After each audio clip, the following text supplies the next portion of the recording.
Hi, I'm Blake Lively, and I'm going to be taking the BuzzFeed quiz, which iconic Blake Lively character?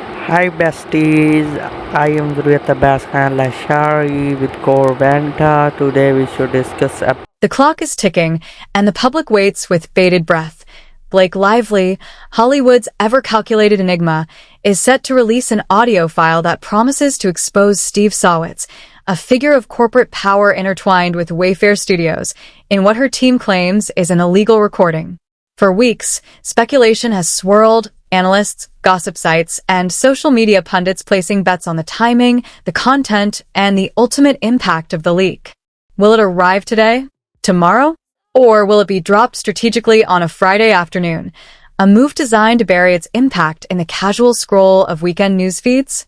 The context is as important as the content. This is not merely a recording. It is positioned as a piece of evidence, part of a larger legal narrative pitting Blake Lively against Justin Baldon, a story that has already captivated Hollywood watchers and court followers alike. The intrigue is in the subtlety, the unknown vector by which the recording passed from Claire Aub, the director's associate, into Lively's possession. Was it a deliberate handoff, a lapse in corporate protocol, or a calculated maneuver by someone seeking leverage in a high-stakes legal drama? No one knows for sure, yet the speculation fuels the fire. A judge has now intervened, mandating the eventual public release of the evidence, framing it as a matter of public interest. The deadline looms. October 17th, a directive for the parties to submit a joint letter outlining their plans for disclosure. For the audience, it is a tantalizing cliffhanger. The legal machinery moves at its own pace, yet the public craves immediacy. In an era where information travels faster than court orders, the question becomes not just what the audio contains, but how and when it will be distributed. Will Blake Lively's team strategically manage its release, perhaps through a carefully orchestrated PR channel, or will the material slip into the public domain with a force that no spin can control? Critics and commentators have already begun analyzing the potential implications. If the recording is as damaging as Lively's camp has suggested, it could dramatically shift public opinion and, by extension, the perception of Justin Baldon's professional future. Yet there is reason for skepticism. The absence of prior leaks, despite intense media scrutiny, hints at a possibility long suspected by observers. The so-called explosive audio may, in fact, be a nothing burger.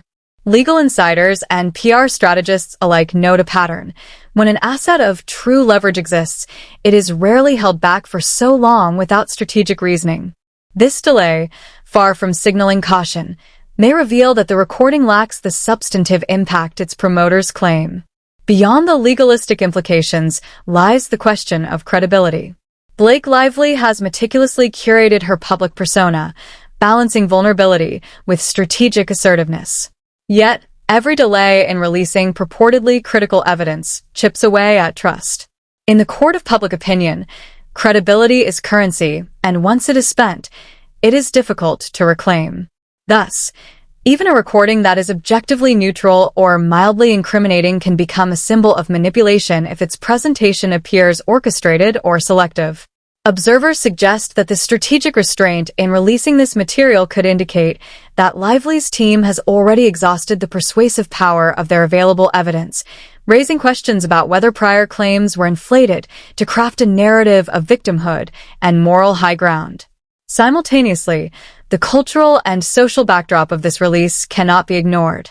In the age of viral content, where audiences dissect every nuance, the release of this audio is more than a legal formality. It is a performance, a test of influence, timing, and narrative control. Social media has already constructed imaginary scenarios, tweets predicting exact release times, Instagram accounts speculating on contents, and YouTube channels offering live commentary on court deadlines. Every second of delay intensifies speculation, yet also diminishes the shock value that once promised to reshape perceptions. The world watches, poised between expectation and disillusionment. The case's complexity is heightened by the personalities involved. Justin Baldon, a professional navigating the precarious terrain of Hollywood accountability, faces a future tethered to perceptions shaped not solely by law but by media and social discourse. For him, vindication is not just a matter of legal fact. It is survival in an industry where reputation governs opportunity. The audio, framed as evidence against Sowitz, is paradoxically positioned to exonerate Baldon, an irony not lost on commentators. If Blake Lively's claims of its significance are overstated, the result may not be legal victory, but reputational erosion for her. The stakes are immense, the strategy intricate, and the audience hungry for resolution. And yet, despite the drama and the public intrigue, a fundamental uncertainty persists. What is the true content of this recording? Until it surfaces, all speculation is conjecture, framed by prior narratives, insider whispers, and the analytical instincts of commentators who measure credibility and intent with equal scrutiny. In the world of celebrity legal drama, facts are intertwined with perception, and every move is a message. Blake Lively's decision on timing, method, and framing will reverberate far beyond the courtroom, influencing public sentiment, media coverage, and possibly the careers of those involved. As the deadline approaches, the tension escalates. One thing remains certain. When the audio finally emerges, it will be dissected, debated, and judged, not only for its content but for the implications of what was held back and why. While Hollywood waits on Blake Lively's elusive audio, other narratives unfold with equal intensity, reminding us that public scrutiny is not reserved for a single headline. Britney Spears, the pop icon whose life has long been a battleground between personal agency and public consumption, once again finds herself in the eye of the storm. Her ex-husband, Kevin Federline, has released a tell-all book filled with assertions and revelations about Spears' private life.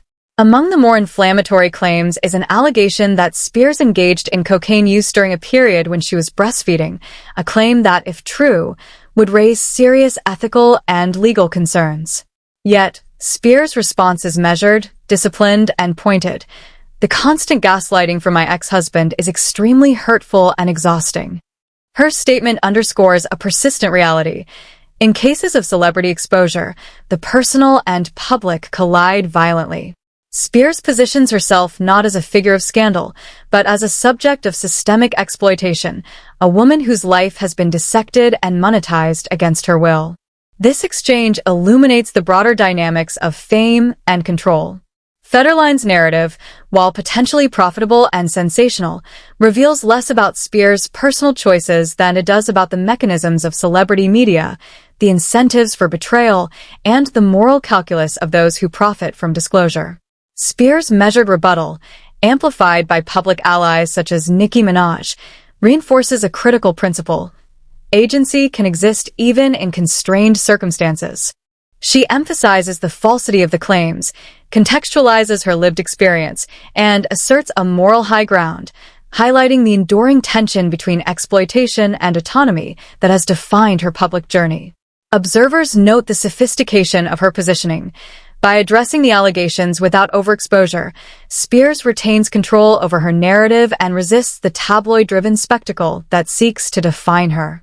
Meanwhile, in a seemingly unrelated but equally compelling narrative, Simone Biles, the Olympic champion synonymous with athletic excellence, reveals a personal augmentation to her trophy case, both figuratively and literally. Through social media, Biles announces her first flip in a year, performed on a home trampoline, alongside what is widely interpreted as a breast augmentation. The juxtaposition of her athletic prowess with personal agency over her body sparks conversation on multiple fronts, the intersection of performance, self-expression, and public perception. For Biles, the revelation is framed not as a scandal but as empowerment, a reclamation of personal narrative in the public eye. Observers dissect the implications. Can an Olympic gymnast maintain competitive excellence following body modifications? Will such disclosures redefine standards of athletic and personal identity in the public sphere? Biles' announcement, though celebratory, becomes an analytical lens through which culture, performance, and personal autonomy are interrogated. Simultaneously, a far more sobering story emerges from Portland, where IC has wrongfully detained a clarinetist associated with a local band. The incident, at once bizarre and disturbing, highlights systemic failures within bureaucratic enforcement structures and raises pressing questions about due process, civil liberties, and cultural oversight.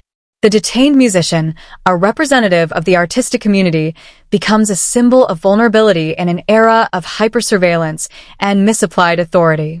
Commentary from legal analysts stresses the absurdity and gravity of the situation. When a government agency misapplies power to pursue an individual with no evident criminal intent, the consequences are both personal and societal.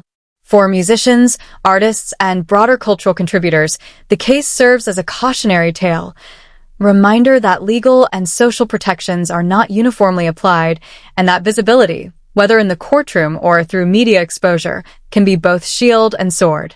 Taken together, these narratives, Spears' public rebuttal, Biles' personal revelation, and the ICE clarinetist's ordeal, create a tapestry of modern celebrity, personal agency, and institutional scrutiny. Each story engages with the tension between private realities and public perception, the space where media amplification can magnify vulnerability, agency, or both simultaneously. They illuminate a world in which legal mandates, social platforms, and personal disclosures intersect, shaping public consciousness in ways both subtle and overt. Analysts note a common thread: credibility, control, and timing define outcomes as much as content does. Spears' careful framing, Biles' strategic revelation, and the clarinetist's unintended exposure all reflect the interplay of narrative curation, public curiosity, and systemic forces. In the broader scope of media and public interest, these stories also serve as barometers for cultural values. The appetite for scandal, the desire for insider knowledge, and the fascination with the personal choices of public figures reveal both societal curiosity and voyeuristic tendencies. Yet, they also provoke reflection on ethics, responsibility, and the consequences of exposure. Spears' moral positioning, Biles' empowered disclosure, and the ICE incident underscore the power dynamics inherent in public visibility, inviting audiences to consider not merely what is revealed, but who benefits, who is harmed, and how accountability is allocated. This triad of narratives sets the stage for a cultural environment rife with tension, expectation, and potential upheaval. As the public anticipates Blake Lively's audio file, these parallel stories contextualize the stakes. They are not merely individual incidents, but signals of broader dynamics, legal, social, and ethical, at play in the intersection of celebrity, power, and public scrutiny. The unfolding events compel a critical question for analysts, commentators, and the engaged audience alike. How does one navigate a landscape where personal revelation, public perception, and institutional authority collide, often unpredictably? As the nation grapples with celebrity revelations and personal disclosures, another arena of public discourse erupts in a vastly different, yet equally dramatic, form: the commentary of Stephen A. Smith. Known for his unflinching delivery and willingness to confront powerful figures, Smith recently walked off stage during a live event, taking a stand against political inaction amidst a federal government shutdown. Air traffic controllers, essential to national security and public safety, continued to work without pay, highlighting a dissonance between responsibility and accountability. Smith's public exit, a theatrical yet pointed act, underscores a broader theme threading through contemporary media narratives. Visibility, authority, and moral positioning are inexorably linked. In an era where commentary itself can shape policy perception, Smith's actions reflect the performative dimension of civic accountability, drawing attention to structural failings while simultaneously mobilizing public sentiment. His dramatic gesture becomes a prism through which audiences interrogate ethical leadership, institutional responsibility, and the consequences of public disengagement. Meanwhile, the sports world provides a cautionary tale of misapplied zeal. A Milwaukee Brewers fan, in a moment of misplaced judgment, called for ICE intervention after a heated exchange with a Dodgers supporter during a National League Championship Series game. The consequences were swift and unforgiving. The individual was fired, resigning from multiple boards, including Make-A-Wish Wisconsin. This incident, viral in its spread and symbolic in its impact, illustrates a critical tension between individual action and institutional accountability. The fans' behavior, though seemingly trivial in the moment, intersected with broader social systems and expectations, resulting in public censure and career consequences. Analysts point to the interplay of social media amplification, community norms, and organizational response as a case study in modern accountability. Behavior in a public or semi-public context can carry ramifications far beyond immediate intent, a lesson underscored by the speed and severity of the fallout. Tragedy also punctuates the contemporary news cycle. In Italy, model Pamela Giannini was tragically stabbed on her balcony, allegedly by a former partner. The shocking violence, while a personal tragedy, also functions as a grim reflection on societal issues ranging from domestic violence to community vigilance and law enforcement efficacy. The immediacy with which the incident reached global audiences highlights the convergence of local events with international scrutiny. Observers note that in such tragedies, the ethical imperative extends beyond narrative consumption. Accurate reporting, systemic accountability, and compassionate engagement are required to avoid sensationalism that compounds victim suffering. This stark contrast between public fascination with celebrity disclosures and the sober reality of human loss offers a profound meditation on media priorities, ethics, and audience responsibility. Parallel to these events, political turbulence remains a persistent backdrop. Government shutdowns, debates over federal responsibility, and the logistical challenges faced by public servants such as ICE officers foreground the tension between policy, human impact, and systemic inertia. Analysts interpret these disruptions as emblematic of broader institutional failures, wherein structural inefficiencies disproportionately affect those with the least power to respond. The juxtaposition of celebrity spectacle with political dysfunction amplifies the media ecosystem's paradox. Audiences are simultaneously drawn to the trivial and the consequential, with narrative framing determining the perceived urgency and moral weight of each story.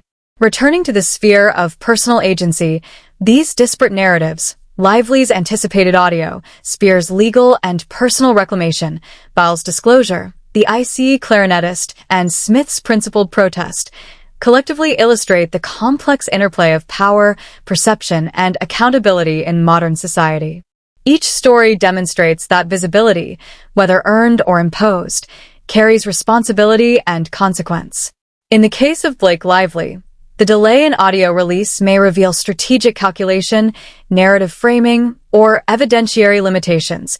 In Spears' scenario, it highlights resilience, moral agency, and the navigation of exploitation. For Biles, empowerment and autonomy intersect with public fascination.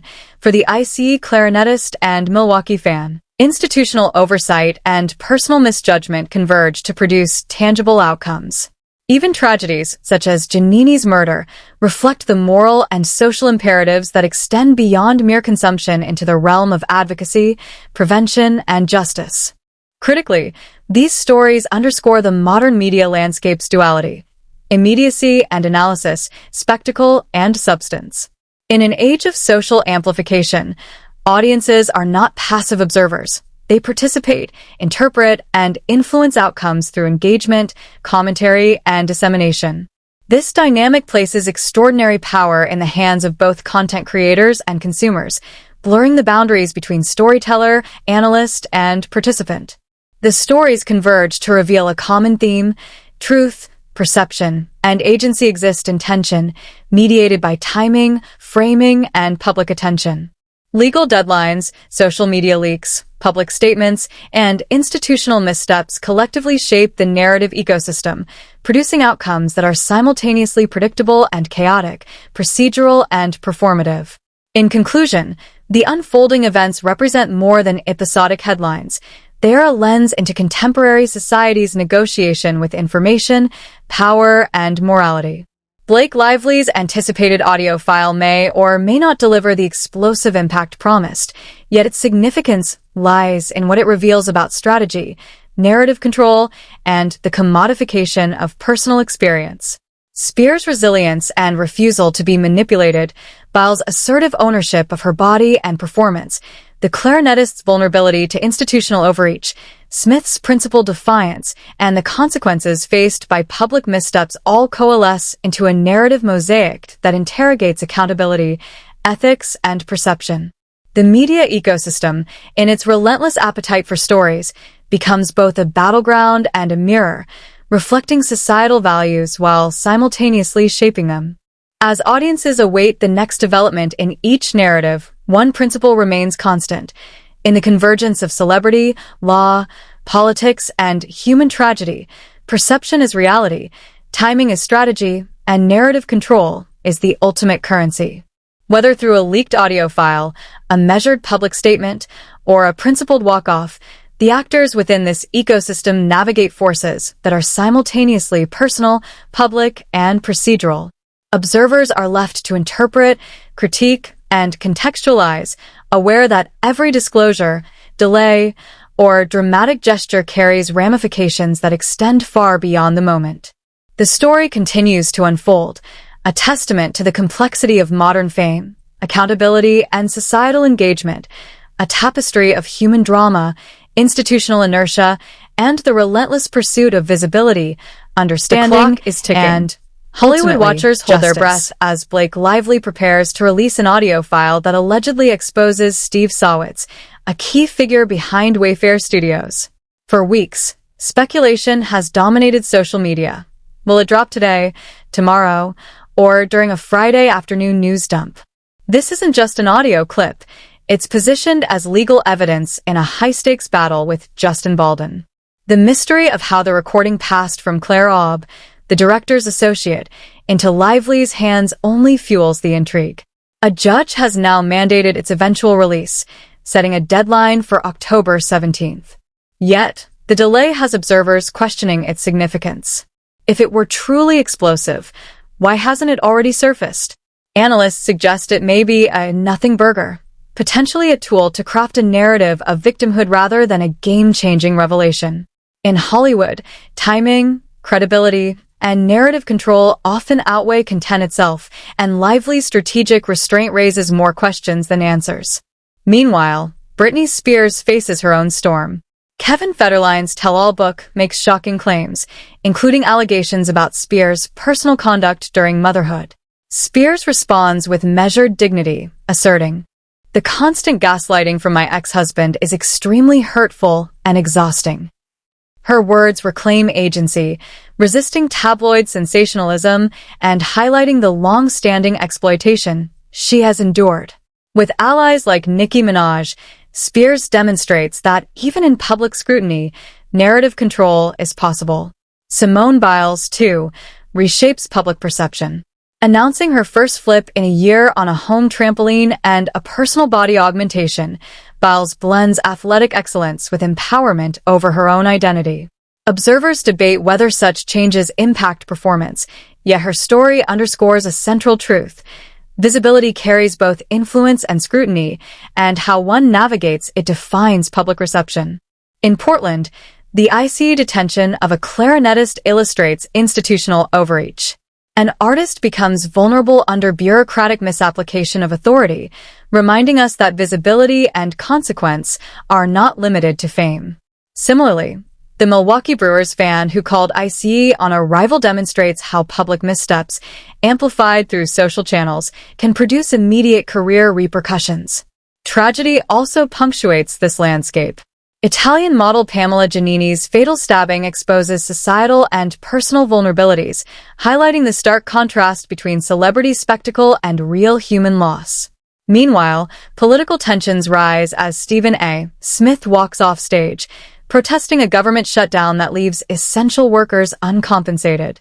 His dramatic exit underscores the intersection of visibility, authority, and moral accountability. Taken together, these stories form a tapestry of modern culture. Lively's pending audio, Spears' resilience, Biles' empowerment, the clarinetist's ordeal, fan misjudgment, violent tragedy, and political protest all illustrate a world where perception, timing, and narrative control are as consequential as the facts themselves. In each case, public attention and strategic disclosure shape outcomes, influencing reputations, careers, and societal understanding. The media ecosystem thrives on this tension. Audiences consume, interpret, and participate, blurring lines between observer and actor. Every disclosure, delay, or dramatic gesture carries weight. Lively's audio may or may not deliver the promised impact, but it will inevitably reflect strategy, influence, and the commodification of personal experience. Spears' rebuttal, Biles' announcement, and Smith's protest similarly demonstrate that visibility confers power, responsibility, and consequence. Ultimately, this landscape teaches a critical lesson. In the convergence of celebrity, law, politics, and human tragedy, perception often becomes reality. Timing is strategy, narrative control is currency, and public scrutiny is relentless. Whether through leaked audio, principled statements, or dramatic acts of protest, those in the spotlight navigate forces that are personal, public, and procedural. For audiences, the task is interpretation, to discern fact from performance, truth from strategy, and substance from spectacle. And as these stories continue to unfold, one truth remains clear. In the modern era, visibility is power, and every story, trivial or profound, shapes the cultural consciousness in ways that extend far beyond the moment. Thanks for watching. Subscribe my channel Corvanta for more updates. With Sardar Zuriat Abbas Khan Lashari.